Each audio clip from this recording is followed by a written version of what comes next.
Auto కార్మిక సంక్షేమ సంఘం ఆధ్వర్యంలో బొమ్మడి శ్రీనివాసరెడ్డి పిలుపు మేరకు కరీంనగర్ జిల్లా వ్యాప్తంగా 14 ఆటోలు బంద్లో పాల్గొన్నారు. అదేవిధంగా కరీంనగర్ టౌన్ పరిధిలో 4500 ఆటోలు, టౌన్ మరియు చుట్టుపక్కల మండలాల నుంచి వచ్చే 3000 ఆటోలు, మొత్తం కలిపి 7500 ఆటోలు స్వచ్ఛందంగా బంద్లో పాల్గొన్నారు.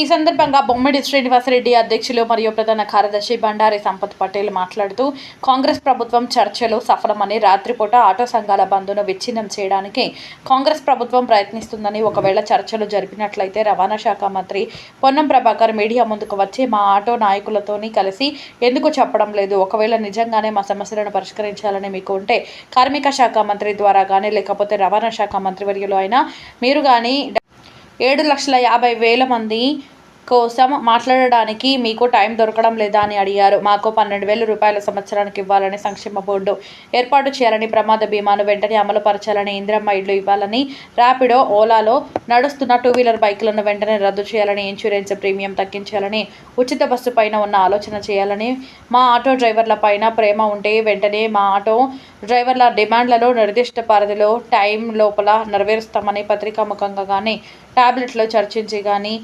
జీవో రూపకంగాను వెంటనే మా ఆటో డ్రైవర్లకు అర్థమయ్యే విధంగా చెప్పాలని డిమాండ్ చేశారు.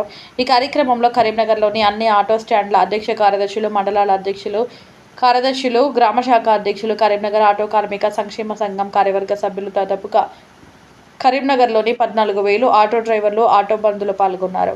ఈ ధర్నా కార్యక్రమంలో ఈ బంద్లో అధ్యక్షులు బొమ్మిడి శ్రీనివాసరెడ్డి, ప్రధాన కార్యదర్శి బండారి సంపత్ పటేల్, మానకొండూరు నియోజకవర్గం ఇన్ఛార్జి అంతగిరి సంపత్, ఉపాధ్యక్షులు కొత్తూరి సత్యనారాయణ, ఇరవేణి కుమార్, కొత్తూరు రఘు, దండు అంజయ్య, మోటం సంపత్, మహిళా ఆటో కార్మికులు మరియు 500 మంది ధర్నా కార్యక్రమంలో పాల్గొన్నారు.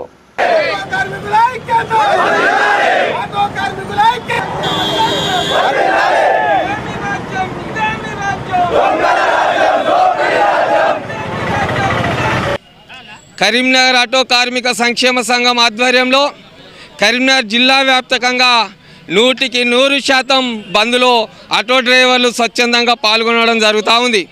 మరి ఇవాళ ఈ బంద్కు జరగడానికి కారణం, ఈ కాంగ్రెస్ ప్రభుత్వం వచ్చినాక 3 సంవత్సరాలలో మమ్మలను ముప్పు తిప్పలు పెట్టి మా యొక్క పొట్ట మీద కొట్టి మమ్మల్ని ఇబ్బందులకు గురి చేస్తున్న సందర్భంలో ఇవాళ మేము ఈ సమ్మె చేయవలసి వస్తుంది, ఈ బంద్ చేయవలసి వస్తుంది. ఇంతకుముందు కూడా ఇదే రకంగా మేము బంద్కు పోతే ఆ రోజు కూనమనేని సాంబశివరావు అనేటువంటి ఎమ్మెల్యే గారు రేపే పొన్నం ప్రభాకర్ గారు వస్తారు, మరి రేపే పొన్నం ప్రభాకర్ గారు వస్తారు, మీ సమస్యలు పరిష్కరిస్తారు అని చెప్పేసి ఆ రోజు మాటిస్తే ఆ రోజు బంద్ విరమణ జరిగింది. మరి ఇవల్ల కూడా చీకటి సాటున మరి ఎవరితోని ఏం ఒప్పందాలు జరిగినాయో మాకైతే తెలియదు, కానీ ఈ వాట్సాప్లల్లో మేము మాట్లాడినాం, ఈ మన సమస్యల మీద మంచి అవగాహన కుదిరింది, చర్చలు సఫలమైనాయి అని చెప్పేసి చెప్తా ఉన్నారు. ఎక్కడ జరిగినాయి ఈ చర్చలు? పొన్నం ప్రభాకర్ గారికి మేము ఇక్కడికి వెళ్ళి అడుగుతా ఉన్నాం. 7,50,000 కుటుంబాలు రోడ్డుకి ఎక్కుతున్నాయంటే కనీసం 7 నిమిషాలన్నర కూడా మాట్లాడే అవకాశం నీకు దొరుకుతలేదా? ఒక 7 నిమిషాలు కూడా ప్రెస్ మీట్ పెట్టి మరి ఆటో డ్రైవర్ మిత్రులారా, నా బిడ్డలారా, మీరు ఎలాంటి ఇబ్బంది పడకూరి, మీ సమస్యలు నేను పరిష్కరిస్తా, మీ ఆటో బోర్డు ఇస్తా, మీ 12,000 రూపాయలు ఇస్తా, మీకు కావాల్సినటువంటి ప్రమాద బీమాను నేను కల్పిస్తా, మీకు 2-వీలర్లో ఓలా ఊబర్లో ఉన్నటువంటి 2-వీలర్లను రద్దు చేస్తా, మరి అదేవిధంగా మీకు ఇస్తా అన్న ఇందిరమ్మ ఇండ్లు ఇప్పిస్తా, అదేవిధంగా చచ్చిపోయిన ఆటో డ్రైవర్లను ఆదుకుంటా అని ఒక్క మాట చెప్పడానికి నీకు ఎందుకు ధైర్యం వస్తలేదు? ఈ ఆటో డ్రైవర్లు అంటే నీకు అంత చిన్న చూపు ఎందుకని చెప్పేసి మేము అడుగుతా ఉన్నాం. ఈ తెలంగాణ రాష్ట్రంలో ఇవాళ చెప్తా ఉన్నాం, మాకు గనక అన్యాయం జరిగితే మొన్న మీరు గెలిచింది జస్ట్ 4%, 5% ఓట్లే, కానీ ఇవాళ లెక్కలు తీసి చెప్తా ఉన్నా ఇక్కడికి వెళ్ళి తెలంగాణ రాష్ట్రంలో ఉన్న ఓట్లల్లో 18% ఓట్లు మా ఆటో డ్రైవర్ల కుటుంబాలే అని చెప్పేసి గుర్తుంచుకోరని చెప్పేసి ఈ రాజకీయ పార్టీ నాయకులకు, ఈ రాజకీయ నాయకులకు, ఈ కాంగ్రెస్ ప్రభుత్వానికి ఇక్కడికి వెళ్ళి హెచ్చరిక చేస్తూ ఉన్నాం. నువ్వు గెలిచిందే 3% ఓట్లు, 4% ఓట్లు, అలా మా 18% ఓట్లు బిడ్డ, ఖచ్చితంగా మిమ్మల్ని బొంద పెడతాం. మేము బొందలకు దిగేటట్టు నువ్వు చేస్తున్నావు కాబట్టి మిమ్మల్ని బొంద పెట్టే రకంగా మేము ముందుకెళ్తామని చెప్పేసి ఈ సందర్భంగా తెలుపుకుంటూ వెంటనే మా డిమాండ్లను రేపే పత్రికా ముఖంగా అవసరం అంటే ఇవ్వాలనే నువ్వు పత్రికా ముఖంగా ఏర్పాటు చేసి మాకు ఇస్తాన్నటువంటి డిమాండ్ల మీద క్లారిటీ ఇవ్వాలని చెప్పేసి ఈ కరీంనగర్ జిల్లా నుంచి వెళ్ళి ఇక్కడికి వెళ్ళి మేము మిమ్మల్ని అడుగుతా ఉన్నాం. మరి మా జేఏసీ నాయకులు కూడా ఎవరికి వారే ఇష్టం వచ్చినట్టు వీడియోలు తీసి మాకు రేపు బంద్ లేదని చెప్పేసి పెడతా ఉన్నారు. మీకు కూడా దొరకలేరా పత్రికా మిత్రులు, ఎలక్ట్రానిక్ మీడియా మిత్రులు?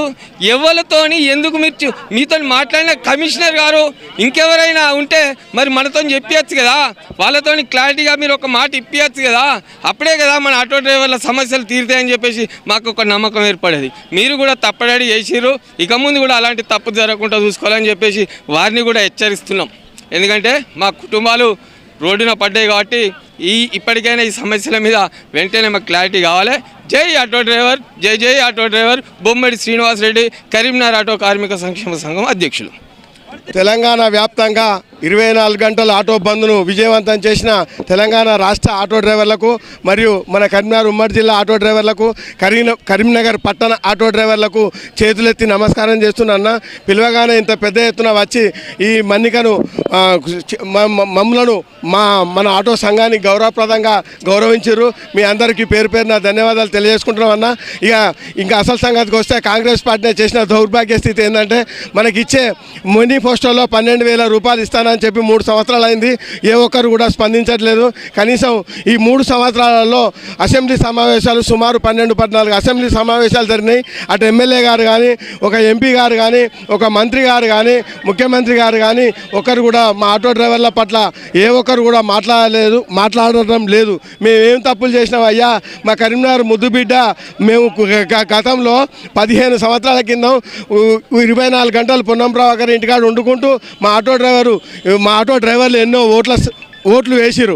ఇప్పుడైతే మేము మా అన్నగారికి జ్ఞాపకం వస్తలేము. మా కరీంనగర్ ముద్దు బిడ్డ గౌరవ రవాణా శాఖ మంత్రి గారు మా కోరికలను నెరవేరిస్తే మీ అందుబాటులో మీకు మా ఆటో డ్రైవర్ల సేవలు అందిస్తాము. అయ్యా మంత్రి గారు, మాకు కూడా సేవలు అందించండి, మా ఆటో డ్రైవర్లను ఆదుకోండి.